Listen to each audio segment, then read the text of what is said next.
बिस्मिल्लाहिर्रहमानिर्रहीम। अस्सलाम वालेकुम स्टूडेंट्स। आज हम पढ़ेंगे 10th class physics lecture number 2 chapter number 10 simple harmonic motion and waves. Chapter 10 का टाइटल है। हमारा लास्ट लेक्चर भी लेक्चर नंबर 1 भी चैप्टर नंबर 10 का ही था। बेटा अब आज हम सिंपल हार्मोनिक मोशन की एग्जांपल्स को डिस्कस करेंगे। 3 एग्जांपल्स इसकी हमने लास्ट लेक्चर में डिस्कस की थी। Mass attached with a spring, अगर स्प्रिंग के साथ एक मैस को अटैच किया जाए तो उसकी मूवमेंट क्या सिंपल हार्मोनिक मोशन होती है या नहीं होती। बेटा उसके बाद हम सेकंड एग्जांपल इसकी देखेंगे बॉल एंड बाउल सिस्टम, और थर्ड एग्जांपल देखेंगे सिंपल पेंडुलम। आज हमारा टॉपिक इसकी फर्स्ट एग्जांपल है सिंपल हार्मोनिक मोशन की, mass attached with a spring. देखें, अगर मैं आप इस डायग्राम को गौर से देखें, एक स्प्रिंग जिसके साथ हमने मैस को बांधा है और उस स्प्रिंग को एक हुक के साथ एक मजबूत सहारे के साथ बांध दिया। ये स्प्रिंग पोजीशन ओ पर, जो कि इसकी मेन पोजीशन है, इस वक्त ये अपनी मेन पोजीशन पर मौजूद है।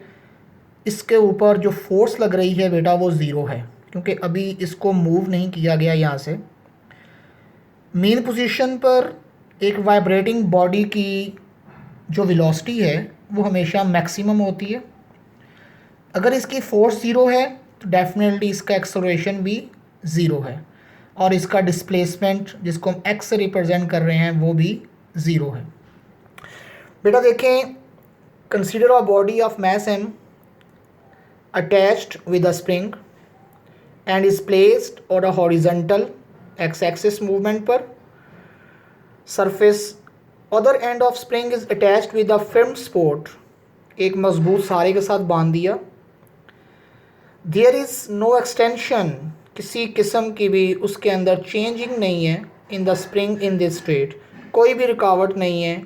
ठीक है, this means the body is at equilibrium state. Equilibrium state mean के वो अपनी मेन पोजीशन पे है।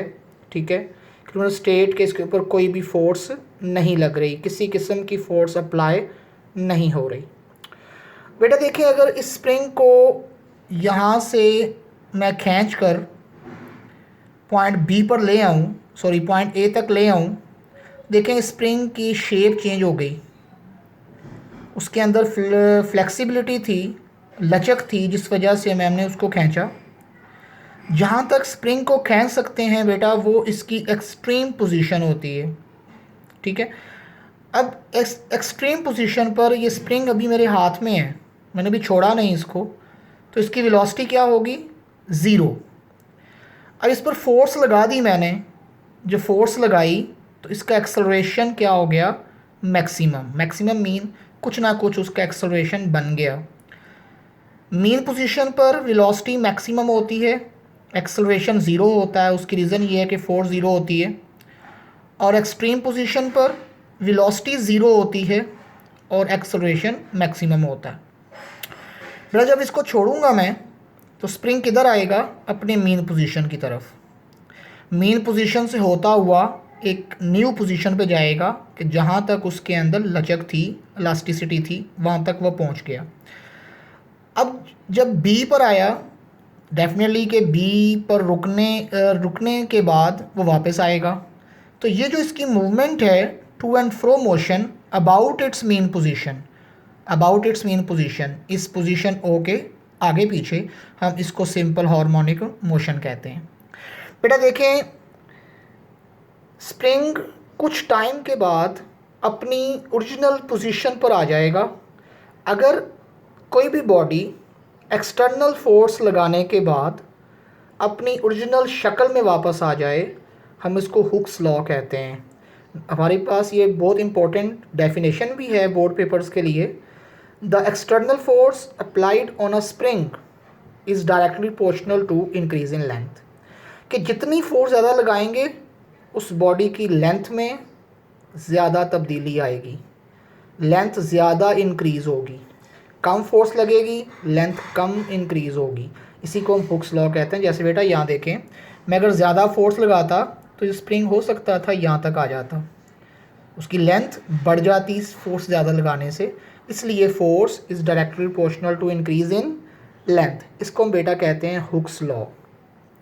Mathematical form, F force E X T mean external, external force is directly proportional to displacement, X mean displacement.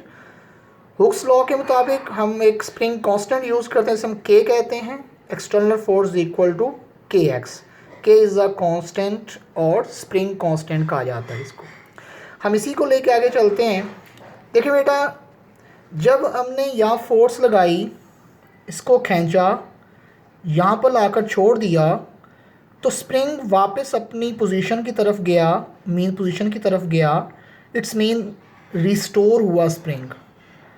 जिस force के लगने से spring वापस मीन पोजीशन की तरफ जा रहा है बेटा, हम इसको कहते हैं रिस्टोरिंग फोर्स। क्या कहते हैं? Restoring force. अब रिस्टोरिंग फोर्स को देखते हैं बेटा। उससे पहले स्प्रिंग कांस्टेंट हमने पढ़ा। Spring constant F is equal to K X था। अगर हम K की वैल्यू लें F ओवर X, तो हम कह सकते हैं spring constant is equal to ratio of external force and increase in length. हम यूँ भी कह सकते हैं कि ratio between external force and displacement is equal to spring constant.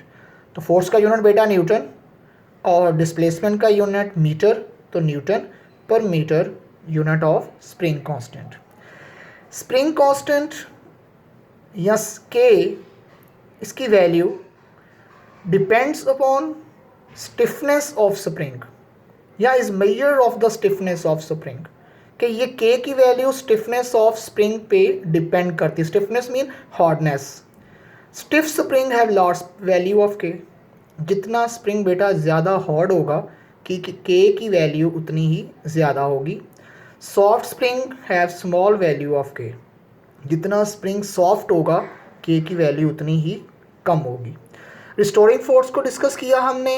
Always push और pulls the object performing oscillatory motion towards the mean position, कि ऐसी फोर्स जो बॉडी को पुल करे या पुश करे और वापस लाए अपनी मीन पोजीशन की तरफ, हम उसको रिस्टोरिंग फोर्स कहते हैं। वही एक्स्ट्रा फार्मूला अगर मैं आपको दिखाना चाहूँ, external force F external is equal to k of x. External force always positive होती है और रिस्टोरिंग फोर्स नेगेटिव होती है। इसी फार्मूला को हम लेते हैं, F is equal to negative of kx. Here negative sign indicate the restoring force of spring is opposite to direction of motion. ये motion की direction के opposite है। हम इसी को लेके आगे चलते हैं। रिस्टोरिंग फोर्स से देखते हैं कि क्या इसके अंदर जो एक्सेलरेशन आया वो इस डिस्प्लेसमेंट के डायरेक्टली प्रोपोर्शनल है या नहीं। तो F is equal to negative of K X बेटा। देखिए, बॉडी हॉरिजॉन्टल सरफेस पे है, अभी हमने पढ़ा। जब हॉरिजॉन्टल सरफेस पे बॉडी है तो according to second law of motion F is equal to ma। हम जानते हैं कि फोर्स किसके इक्वल होती है, ma। F is equal to ma और F is equal to K X, negative of K X, दोनों को कंपेयर किया तो ma is equal to negative of K X. तो a is equal to m multiply, इधर आके divide negative of k over m x।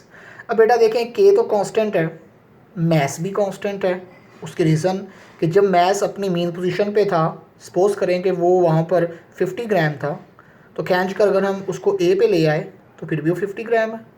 छोड़ेंगे B पर जाएगा, फिर भी 50 ग्राम है। मैस में चेंज नहीं आया, तो मैस भी कांस्टेंट वैल्यू है। तो हमने इस कांस्टेंट की जगह हमने लिखा कांस्टेंट।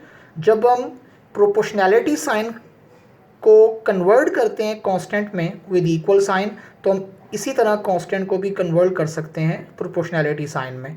तो a directly proportional is equal to negative of x। इसका मतलब ये हुआ कि according to simple harmonic motion acceleration is always directed to mean position and acceleration is always directly proportional to displacement, जो हमने लास्ट लेक्चर में उसकी conditions में बेटा पढ़ा था।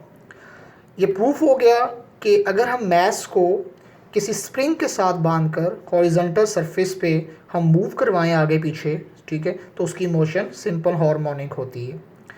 टाइम पीरियड कैलकुलेट करने के लिए अगर बॉडी स्प्रिंग के साथ अटैच है तो उसका टाइम पीरियड कैलकुलेट करने के लिए हमारे पास बेटा फार्मूला है T=2πm/k²।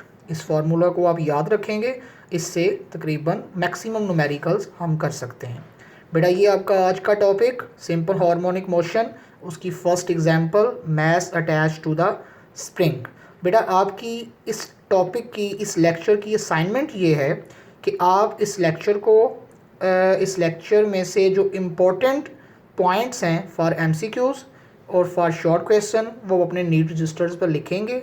फिर नेक्स्ट हम इंशाल्लाह ताला इसकी नेक्स्ट एग्जांपल को डिस्कस करेंगे। थैंक यू बेटा, अल्लाह हाफिज़।